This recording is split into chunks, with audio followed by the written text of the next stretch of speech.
Now, to get into the packer brewer for cleaning, you will need to pull the drip tray out. Then simply push in on the red button. That will release the door.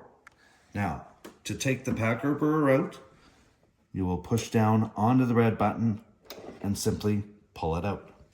Now, when it comes time for cleaning your packer brewer, we recommend to clean your packer brewer on a weekly basis if you're having coffee on a daily basis. For cleaning with your packer brewer, you'll notice there's a black lever down on the bottom. When you push the lever up, that will allow the packer brewer to come all the way up like so. Give this a thorough rinse under the sink simply by using hot water. No soap is necessary. Do not place this in the dishwasher either, and you may want to give this a wipe from the inside.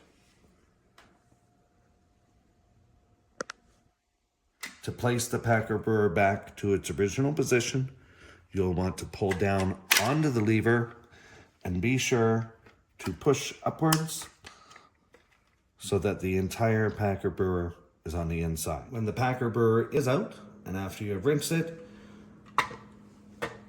you will also want to get a small bottle brush